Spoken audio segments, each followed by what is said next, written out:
Young Offaly side upset the Clare bandwagon.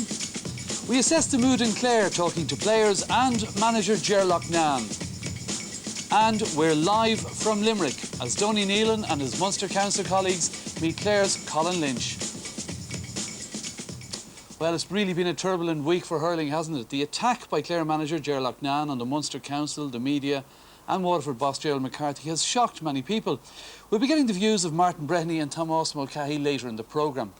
But Clare, of course, are already without Brian Lohan for Sunday's All-Ireland semi-final against Offaly, and they could yet be without midfielder Colin Lynch. He's before the Munster Council tonight in Limerick, and there's much speculation that he could get a 3-month ban for his actions in the Munster final replay. And that meeting is taking place right now at a Limerick hotel, so let's go there live and join Marty Morrissey. Marty, what's happening? Good evening, Des. Welcome to the Limerick Inn, where the Munster Council is now underway. That meeting has started. I can reveal exclusively that Clare went to the High Court today seeking a postponement of tonight's meeting so that Colin Lynch, the Clare midfielder, could face his accusers. But that effort failed in the High Court. The sad news, unfortunately, is that it's been a traumatic period for Colin Lynch with all this media speculation. But last Monday, his grandmother suffered a stroke, and just hours ago, the life support machine was turned off. And we send our sympathies to Colin Lynch and the family. Earlier, just around 6:30 or so this evening, delegates from the Munster Council arrived, led by Donny Nealon, the Secretary of the Munster Council, and the Chairman, of course, Sean Kelly. The Waterford delegation also arrived, and then Ger Loughnane, Robert Frost, Chairman of the Clare County Board, and Pat Fitzgerald. They are the three men going in to represent Clare in this Munster Council meeting. That has started since 8 o'clock. Gerald McCarthy goes in at 9, and we'll give you more updates later on. All right, Marty, we'll stay in touch with what's going on there. Well, if the fuss continues there, of course, the Clare hurlers themselves are trying to stay focused on Sunday's semi-final.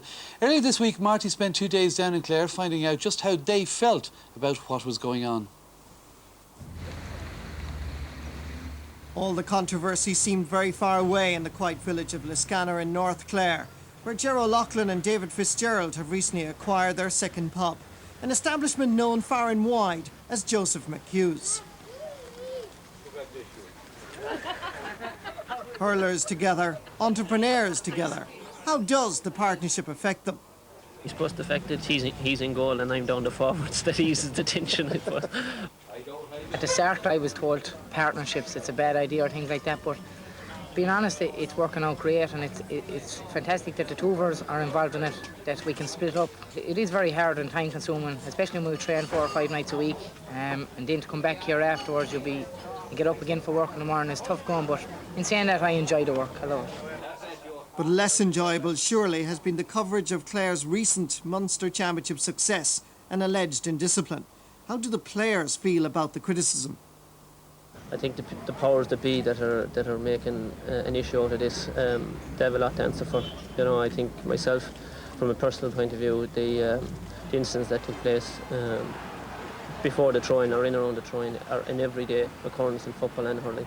If they want to make an issue out of this, I think it's to the detriment of hurling. It's a fierce pity, and it will certainly, I think, reflect in years to come on maybe young fellas picking up a hurling and getting involved, because who wants to be portrayed in newspapers and that as being an off-the-ball player or dirty player or whatever, when it's all, it's all hype, and the game settled down to be a very good game, and I think everyone went out the gate, bar the media, happy with the outcome. Clare were the better team on the day. But on the day this Sunday, Clare will be without their manager Ger Loughnane, who has received a touchline ban. I suppose his presence alone will be missed. Like, he's an unbelievable manager, and his motivation, even along the sideline, you'd always see him there and going up and down the sideline, and it's fantastic. But in saying that, I think the team are strong enough to go out next Sunday and do the job in hand. But if media reports are accurate, they'll be doing it in Croke Park without Colin Lynch, who is reportedly about to receive a 3-month ban tonight in Limerick. Colin Lynch doesn't know what's going to happen to him. He doesn't know whether he'll be playing or won't be playing, and it's very hard for play. He's in a no-win situation anyhow, and I wouldn't like to be in his position, no, definitely not. Whether he gets off or whether he doesn't, he's in a no-win situation, I think, anyhow. I think this thing has been blown out of all proportion. It should have been done, if there was somebody going to be reprimanded or whatever, it should have been done a week ago when the first meeting took place. So strong words of support for Colin Lynch from his teammates. But that evening at Cusick Park, it was business as usual. When training was finished, the crowd were let in to get their autographs and chat to their favourite players. Considering the excitement of the week on and off the field, was there any chance the champions might take Offaly for granted? Absolutely none. No, it's a desperately dangerous game for us. They're a very good side. Most of their team have All-Ireland medals, and you know, whether it's been league matches or obviously going back to the All-Ireland final in '95, there's never been more than a couple of points in it either way. So, you know, we're treating Offaly with the respect they deserve. They're a fine team, and as I say, the fact that we're down a couple of lads now is going to make it all the tighter. Clare has always been a tightly knit, spirited group. Do you think the fact of the suspensions and the defections because of injuries, it will actually knit the team even closer together? I think that's as you say, we are a tightly knit group, and you know, I'd say that the biggest thing is that all the guys in the panel are friends with each other, and you know, it's unfortunate that Brian is out, and it looks like Liam's going to miss the game now as well. So we just have to, as I say, hope that we can put that behind us, and that the lads that, you know, in the panel will come in and do the job for us. But things have gone well. And so to Wednesday morning. The streets of Ennis were quiet enough, almost oblivious to the fact that the Clare manager was making waves on local radio. The streets were partially decorated, particularly O'Connell Street, which houses Anthony Daly's sports shop. But at the offices of the Clare champion, there was no doubt that this was going to be a busy week. Allied to the ongoing controversy, team selection had been delayed. But if the Clare champion reflects the mood of the people on this issue, how would sports editor Seamus Hayes describe it? There is, as you say, a feeling amongst the public in Clare that the national media coverage of the Munster final has been unbalanced and has been very much one-sided. That's a feeling that runs very strongly amongst the public in Clare, and it's a feeling we have been getting from chatting to people. Seamus, have we nearly finished here? But as Deputy Editor Tony Mulvey and Seamus Hayes got the paper ready for publication, did Seamus think Colin Lynch would be banned tonight? I'd agree with the view that it's anticipated he's going to get 3 months. That's the general view around the county and the view in Clare. And I would say maybe in other GS centres is that the decision is already made and it's just to be rubber stamped on this Friday night. And I think that's what's angering a lot of Clare people. And if it pans out that way, I feel that there will be very strong anger amongst Clare people. They will argue that he has been tried, if you like, without having been given an opportunity to defend himself. There will always be the question of video evidence, and I feel that it's impossible to have a situation whereby video evidence can be used on a regular basis, because video evidence will never capture everything, and a video evidence of a game can have the effect where it will capture one player doing something contrary to rule and have him banned, and something more serious could have been done a few yards away and just at a particular point would not have been captured in the video, and then you will have games where there won't be any video of the proceedings. So it's impossible, to be fair, and I think that the system the GA have operated over the years of dealing with the referee's report, while it may have its flaws, but it's the safest and the fairest way in the long run, and that at the end of the day every referee, whether we deem them to be good or bad officials on the day, they're out there to do as fair a job as possible. For Clare people, this controversy really arose last Sunday week when the Banner County hurlers and management were severely criticised. The criticism could be described as unprecedented. The views of sports fans varied from agreement to total anger. On reading the papers, the Clare manager sensed an anti-Gerlachnan feeling. If so, why? I think there are two things, you know. Definitely this thing of sending out a dummy team has annoyed a lot of people. Not alone journalists, but some supporters as well, in fairness. It is nice. Some people don't agree with that. You know, we have our reason for it. We've explained our reason for it. They don't agree with that. That is their right not to agree with it. We've also changed the system whereby at the end of a game, we keep the dressing room door locked for at least 10 to 15 minutes to give the players a bit of privacy, to have a shower, to have a chat, and then we let the journalists in. You know, now some of them resent that because they're used to going straight into the dressing room while players are having a shower. So a certain amount of resentment has been built up against Clare among the journalistic community. Now, they might think they have a gripe, fair play. We think we're doing the right thing to protect our players. That is our right. You know, so, I mean, it's on both sides. I don't mind a bit of give and take, you know, but I think what happened after the Munster final just went totally beyond all the bounds of you know, a person's right to privacy and a person's right to a normal life. Do you think any of the criticism is fair? I do. I do. You know, everybody should criticise an incident like happened in the first 4 minutes. You know, there's no doubt about that. I agree with that. Incidents like that shouldn't happen. You know, but the only thing about it was there was nobody injured in that incident. No blood was spilled. Nobody missed any match the following Sunday as a result of it. It was one of these fracas that take place usually in a tense situation, and there was a tense situation that way. So they were perfectly right to criticise that. But the problem was the criticism was all on one side. Clare were the baddies. Clare were the blackguards. Clare were the thugs. Over-the-top comments and unbalanced comments like that were uncalled for. Both teams were responsible. Both managers, both sets of managerial setup were responsible for what happened in Thurles, and we do not mind criticism for that, provided that it's balanced. Do you think the Munster Council has a certain agenda against you personally, Ger Loughnane, and the Clare team? But I don't mind them having an agenda against me. I don't like to think it's against me. I mean, going on the referee's report and the linesman's report, who was Pat O'Connor, of course, who was the assistant referee, both Colin Lynch and Tony Brown were booked for rough play. We have a copy of that report. Now, it looks like that the Munster Council are behaving in a way in which one person is only going to be penalised. Is there any way that Colin Lynch can get off on Friday night? If the natural rule of justice prevails, that a man is innocent until proven guilty, if that prevails, which is one of the basic rights of every human, every person on this island, and one of the rights that people have fought and died for, if that prevails, then Colin Lynch will be playing for Clare on Sunday. It has been announced officially that Ger Loughnane will not be on the sideline. What effect does that have, do you think, on you and indeed on the team? It has no effect whatsoever on me personally, and it has definitely no effect on the team. The only thing about that is 2 Waterford officials are on the referee's report. They're reported on the referee's report for incursions onto the field in the Munster final. Nothing has happened to those. I am not mentioned in the referee's report, yet action has been taken against me.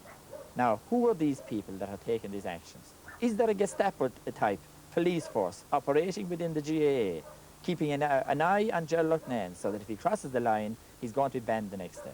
Is there somebody following a different agenda? That is the question that has to be answered. It doesn't matter the Clare that I'm on the stand, but in the interest of fairness, somebody has to answer these questions. Well, Martin Brennan, a lot of questions raised by Ger Loughnane outburst during the week. Were you surprised at the ferocity of it, first of all? Well, I was, and certainly in relation to the media coverage. I mean, it seems to me that the poor old media, we get blamed for everything from rising inflation to rising damp holes in the ozone layer. The media get blamed. I mean, Ger makes the point that he says, for instance, that the media took a dislike to Clare because they weren't allowed into the dressing rooms for 10 or for 20 immediately after matches. Now, that's simply not the case. But the perception in Clare is that the media are against Clare at the moment. That's the perception. Yes, but if you read the Waterford papers, the perception is that is completely different. So the national papers have to make a decision on how they cover it. Now, some of the more lurid publications may have gone over the top, okay, but the vast majority of people writing about hurling and Gaelic games write it in good faith and have no extra grind and have no agendas, despite what Ger and anybody in Clare might think. Tomas, the players have to keep focused on the match while all this is going on. Do you think it'll get to the players? No, it does. I mean, they're an experienced bunch. I mean, having been to 2 All-Ireland finals already at this stage, I mean, they're experienced. Their minds certainly will have to be on the games on Sunday. What's going on tonight or what's going on during the week will have to be put into the background for them. And I'm sure Anthony Daly and co, captain of the team, will have his team spurred on. And no better inspiration or no better spur for the team than to see what's happening at the moment, to go out and actually book their place in the final. And when you're winning... Was this in Ger's mind, do you think? Did you think Ger was consciously stirring this up? I might have a feeling that because of tonight's happenings, that Ger has taken on the pressure from the players this week. You know, he's accepting responsibility for a lot of things, and especially with the Colin Lynch incident, and maybe like that Colin will get a reduced suspension rather than a 3-month suspension, and that would make him available for the All-Ireland final if he comes of it, if that happens. At the end of the day, it's all about playing on the pitch. Clare, they're going into it as favourites. They're raging hot favourites. They were complacent the first day against Waterford, so they've got to book their place next time. OK, Tomas. Let's return now to Marty live in Limerick to see if he's any more news for us from that meeting of the Munster Council. Marty. Yes, Des, welcome back to Limerick. I can tell you that the Clare delegates have still not entered the Munster Council meeting room. The Munster Council have been meeting in private since around 7 o'clock. At the moment, Ger Loughnane, Pat Fitzgerald and Robert Frost are looking again at the opening of that Munster final with Colin Lynch and the attempted striking of an opponent, frequent striking an opponent, at least an attempted. Earlier, Paddy Joe Ryan, the Waterford chairman, arrived with his manager, Gerald McCarthy, who was also facing the Munster Council. And just before he went in, Gerald McCarthy spoke to me. Reaction to being called here to the Munster Council, and what do you expect? Well, Marty, I'm here to appear before the Munster Council to answer allegations made against me, which I certainly will refute. I'm expecting to get a fair hearing. I have every confidence that the members of the council will give me a fair hearing, and that's what I'm here about. Are you expecting to be either banned from the sideline for the All-Ireland semi-final, or indeed worse, suspended? No, Marty, I'm here to give my side of the story to events that happened in the first game between Clare and Waterford, and that's my intention, to give it to the council inside, explain my actions on that day. It relates to an incident when the point was disallowed for Waterford, and I came onto the field to demonstrate with the umpire. So that's what it relates to, and that's what I'm here for, and I will talk to the council about that. And I will find out later how that goes. Well, while Clare have been dominating the sports pages and the news pages, Offaly have been quietly preparing for Sunday. Let's check out the mood in their camp now with Michael Lester. When you look at Offaly's preparation for Sunday's semi-final, you don't necessarily begin in Bor or Tullamore or Banagher or places like that. You can just as easily begin in County Galway, here in Loughrea in actual fact, where the Offaly manager Michael Bond is a principal in the local St Bridget's secondary school. Now, I'm sure as everybody knows at this stage, Bond has come into the Offaly setup at the 11th hour after the departure of Babs Keating. So the first big test for him was that All-Ireland quarter-final against Antrim. I was glad at the end of the day that Offaly beat Antrim, and I was glad too that the forwards scored 218 on the day. So I was very happy, and I say there'll be a lot of counties who would like to be in our position next Sunday against Clare in the Ireland semi-final. Clare, to me, are an awesome team, and I just cannot see where they're getting the hunger after winning 2 All-Ireland finals. And again, they're Munster champions, and they really went to town on Waterford in the second day, and they played very well. We'll have a very, very tough game against us, but I'm very glad with where the players have progressed in the last while, and spirits are very high in Offaly, so we hope to give Clare a very good game and beat Clare.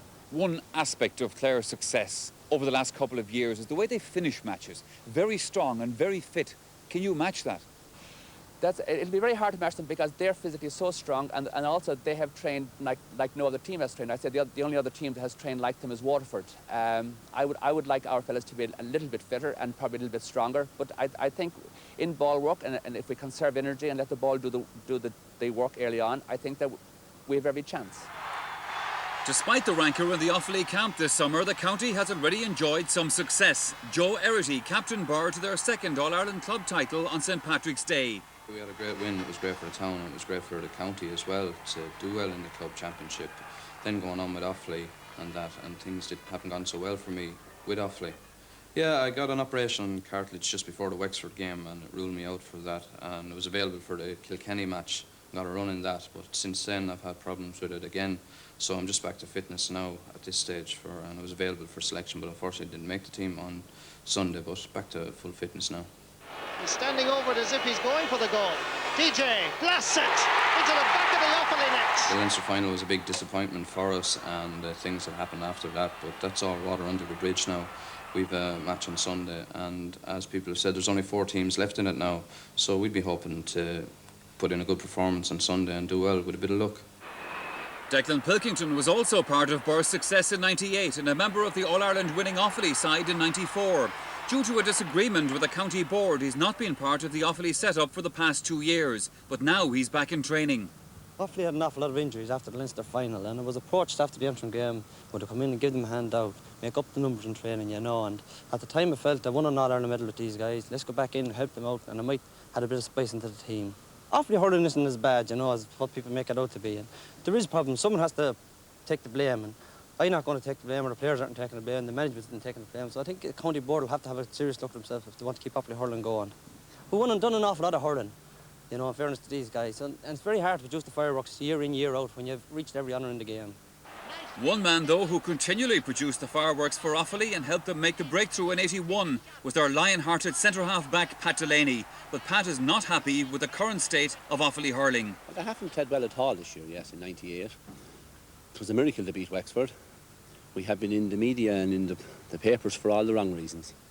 And that's not an Offaly team, that wasn't the Offaly team of our era that done that. Performance in the Leinster final, it was a match I would consider was left behind. From probably not lack of enough of effort put in the day, or maybe problems off the field. The Antrim match, we heard lacklustres all through it. They came in 94 and probably were lucky to beat Limerick. But like they put in Brian Whalen centre half back after half time that day and Gary Kirby, and I thought it made a huge difference. And they had the killer instinct that the team that I was a part of, they finished and they hurled it out to the bitter end. That seems to be gone this year. Like, no one in Offaly minds a team getting beaten, but you detest a team getting beaten for lack of effort or lack of 100% effort. So do you reckon this is perhaps a tired team maybe at the moment? Well, it's very hard to say whether it's tired or not. Like, we look forward always to June and July hitting for Croke Park. You shouldn't be tired. Your plans, your holidays are all organised towards one thing, to be in Croke Park in July and August. That was the 2 months. I think it was a challenge. The old team that I played with, I'd loved that challenge. I'd loved this challenge of going to Croke Park on Sunday to play a team that possibly people said at the time the Offaly should have beat in 95. If there's blood in these lads at all, they should go to Croke Park Sunday and let's show the real Offaly team. Well, Pat Delaney fired up. It's perfect preparation for Offaly in that there's no attention on them, Martin. Who's going to win the game? Yeah, but are they good enough? I don't think they're good enough. I think they lack pace in attack. Clare are very good at building up a great momentum. I don't think they Offaly foul and have that pace, and for that reason, provided the Clare lads keep all this other action out of their heads, I think that they'll make it to the final. Tomas? Yeah, I got on with that, Des. I think Clare are raging favourites this one night. They've gone through a very, very hard campaign. They're not going to let us slip at this stage. The only thing that strikes me about it, though, is that Offaly have absolutely nothing to lose. They haven't, but I mean, even at the start of the year, Des, they didn't play well as a team, and there was too many individual performances. They weren't playing as a unit, and the last day against Antrim, I expected them to come out and put the game beyond Antrim in the first 10 or 15 minutes and show a bit of hurling passion and pride that they have in the county jersey. They didn't seem to do that, and that leaves a doubt in my mind whether they have the capabilities to race it again next Sunday. Well, Pat Delaney's trying to get them G'd up. Obviously, the Clare lads are G'd up already. Will the 95 final be an inspiration for the Offaly guys? It will. One other interesting thing, and the Clare-Offaly league game played down in Ennis this year was a very good game. Clare won by 2 points, but Offaly showed a lot of colours that evening, and they'll remember that. And also, I think that they were late out on the pitch that evening, the Clare players. Offaly were very annoyed about that, so they have a lot of stoking up for Sunday. OK, then just on predictions, by the way, 2 of our regulars have gone for Clare, James O'Connor from Clare and Martin Storey. And Joe Rabbit of Galway is going for an Offaly win. He says there has to be a shock sometime this year. Time now for Inside View, and the man on the spot this week is Clare captain Anthony Daly. Anthony Daly, Clare captain, which match is most memorable for you in the GA?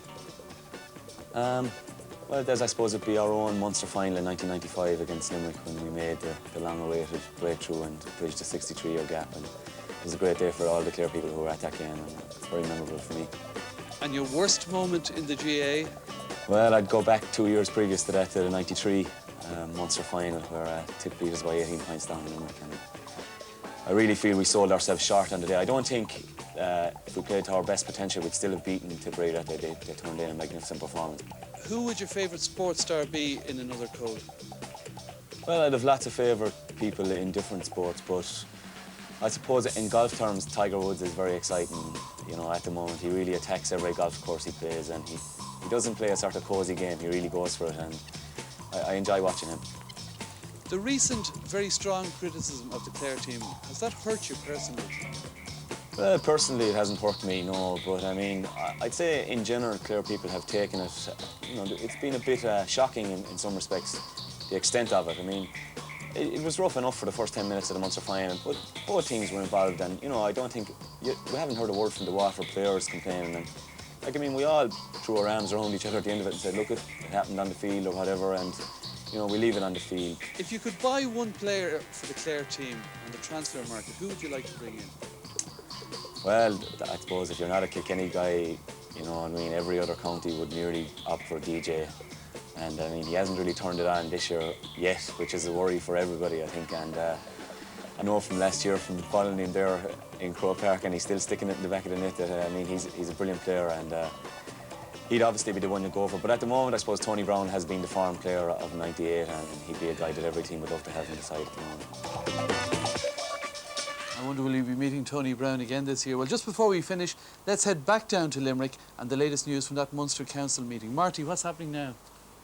Well, very little news, Des. I can tell you that the Clare delegation are still waiting outside the Munster Council meeting. They've started that meeting at 7:15, but nobody has yet been invited in.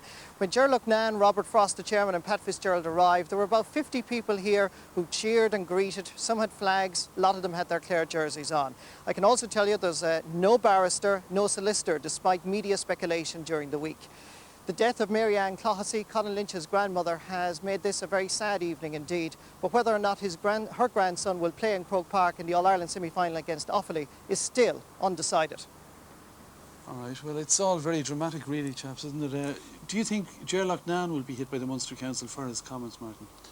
He probably will, because obviously they're very upset over some of the things Ger said during the week, but I think the broader issue of whether or not Colin Lynch plays, and obviously all of Clare will be hoping he will. Tomas, will Gerald McCarthy be penalised, do you think? I think himself will be penalised for maybe the incursions on the field the last day. Maybe the county board will get a fine or something like that. I mean, that's what seems to happen in the past. Ger is no interesting with Waterford this year, and he's bringing them for 35 years without a Munster Championship win or getting to an All-Ireland semi-final, you know. So, I mean, he's going in there tonight looking for a bit of leniency because, I mean, on the day, I mean, they're going to be incursions onto the field. Right, you each have a theory. Martin, you have a theory on how to stop all these incursions on the field. One fell swoop, you change the rule whereby any unauthorised incursions, you award a 65 against the offending team. I can guarantee you'd never see a team manager on the pitch again. And Tomas, the whisper in Munster as to how Ger Loughnane could be on the sideline. Well, Ger Loughnane has made so many choices this year and surprised so many people with his team selections. I wouldn't be surprised to see him running out with a number 25 jersey on his back on Sunday, taking his place on the sideline. All right, we'll find out. Now, just before we go, let me remind you about our coverage on Sunday. The first of the All-Ireland hurling semi-finals, live on Sunday afternoon. Coverage beginning at 1:45 on Network 2, and then at 9:30 on Sunday night, highlights of both the minor and senior semi-finals. Well, that's about it. It's been a hectic programme. Until next week, from all of us here, goodbye. We'll see you next week. Bye-bye.